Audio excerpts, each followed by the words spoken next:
Hello, this video is about the fetal period and fetal therapy. Fetal period is between 9 weeks till term, and we'll be seeing one or two salient milestones in each month. For third month, it is the development of eyes and ears, sex is identified, urine formation begins. Fourth month, lengthening happens and the movements are seen in ultrasound. Fifth month, vernix caseosa, which is a result of sebaceous gland secretions, is seen. Sixth month, gain in weight rather than length, and the lung alveoli will begin to synthesize surfactant. Seventh month, the blood formation is shifted from the spleen to bone marrow. CNS maturity, matured enough to allow the respiratory system to initiate breathing.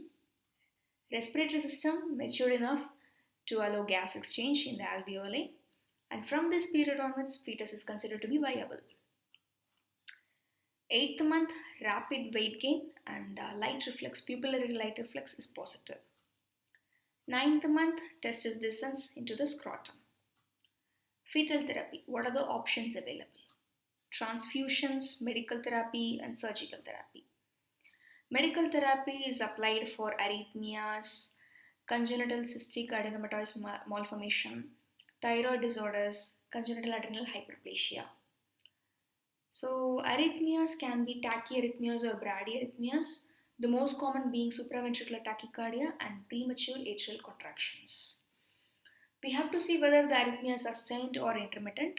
Intermittent arrhythmias do not need treatment, whereas sustained arrhythmia needs treatment. For tachyarrhythmia, you have to give digoxin, flecainate, sotalol to the mother. Bradyarrhythmia, these drugs are tried like dexa, hydroxychloroquine, and terbutaline, but pacemaker is eventually the treatment. There is a study called PRIDE study, that is PR interval and dexamethasone, which states that application of dexamethasone is useless in third degree block, and for first and second degree block it will not cause reversal, but it will just prevent progression. And no amount of drugs can reverse the high drops if it has happened.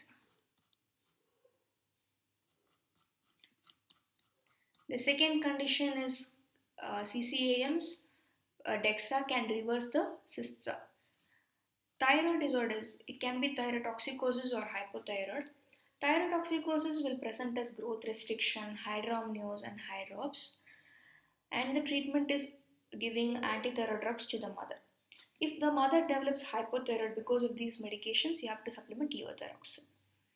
When the baby is having fetal hypothyroidism, hypothyroid will cause delayed maturation of the long bones and neck hyperextension, hydramnios also. So this has to be addressed by knowing the cause. What is the cause for hypothyroid? If the mother is taking antithyroid drug because of which the fetus has developed hypothyroidism, the drug has to be stopped for the mother. And we have to identify if it's because of antibodies, we have to give immunoglobulins. So you have to identify the cause and you have to treat accordingly. Congenital adrenal hyperplasia. Low cortisol and high ACTH will stimulate the production of testosterone and androstenedione that will cause virilization in female fetuses. So dexamethasone has to be administered before 7 to 9 weeks. So this period is a period where the genital organs will develop. So you have to give DEXA before 7 to 9 weeks, or else the fetus will require postnatal genitoplasty, clitoroplasty, etc. Now we'll come to the surgical therapy. It is initiated after 28 weeks. You have to ask some questions to yourself before initiating a fetal surgery. Is the diagnosis accurate? Is the defect isolated, or it is combined with any other malformations that require additional surgery? What is the need for postnatal therapy and follow-up? How is the risk for the mother? And is there any animal model available? So what are the four kinds of surgeries that are available? Open surgery, scopy surgery, and percutaneous procedure, and last is exit. So open surgeries are done for CCAMS, myelomeningocele, sacrococcygeal teratoma. Scopic surgery or done for amniotic band release. The scopies will be as small as 1 mm size. And for congenital diaphragmatic hernia, fetal endoscopic tracheal occlusion can be done. For congenital high airway obstruction syndrome, vocal cord laser can be done. For posterior arterial valve, cystoscopic laser can be done. For twin to twin transmission syndrome, laser ablation of the anastomosis can be done. Percutaneous procedure can be valvuloplasty, septoplasty, or radiofrequency ablation that is given for chorioangioma or twin reversed arterial perfusion, or a shunt procedure. For pleural effusion, we give thoracoamniotic shunt, and for bladder outlet obstruction, we can give vesicoamniotic shunt. The last procedure is exit, that is ex utero intrapartum treatment. It means the fetus remain perfused by the placenta after partially delivered. So you have to do a thorough evaluation, fetal echo, MRI, and carrot tapping if needed.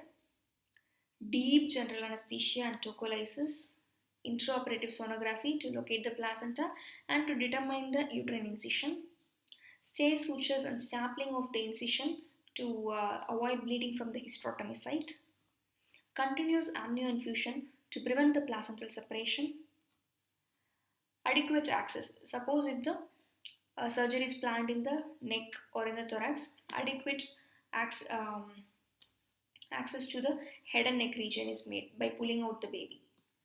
And fetal IM, vecuronium, fentanyl, atropine made ready. Fetal IV access, pulse oximetry.